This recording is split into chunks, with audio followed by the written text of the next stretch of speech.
the hand. It was always his dream and his vision that Walden would become preserved and become a place for people to go. Crazy question. Would he like your songs? I don't know. I think he would be in such shock. I don't know what it would be like. It's a good idea for a play, actually, or for a movie. Henry comes back. You know, he wasn't liked or respected much in his hometown at the time. He was something like a rock and roll person might be viewed today. You know, kind of an iconoclast and an outsider, and he didn't join in the normal goings on in society. He kept to himself, and in fact, he was arrested for not paying his taxes because he didn't believe in certain things the government was doing, and therefore spent a night in jail. And when he came out of jail, he wrote a thing called Civil Disobedience.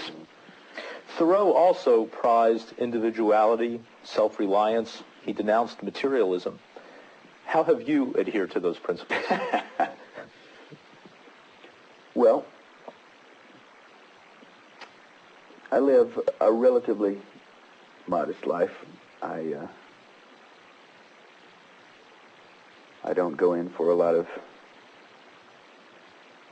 fancy things that some other people might go in for. This house is 2,700 square feet. I think that's a pretty modest size. I mean, this room may look enormous, but it's a small house.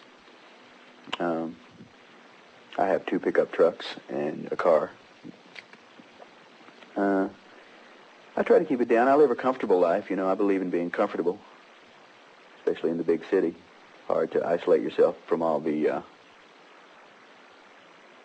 noise and the chaos, you know. And it's hard to find a quiet place so you can hear the quiet voices anymore. But that's one thing, I suppose, that success and money affords you. I think that's probably the most important thing. It's more important than things. Next up on Extreme Close-Up, Henley's taking it easy. I see a lot of other people who do what I do having a real hard time. Now, you grew up in Texas, and you have homes in Los Angeles and Aspen, and your heart is not in Aspen proper. I live in a smaller community. It's 8 miles out of Aspen. Okay. And your heart is in Walden Woods in Massachusetts. What do you consider home? Well, my heart's all over the place. I consider this whole country my home.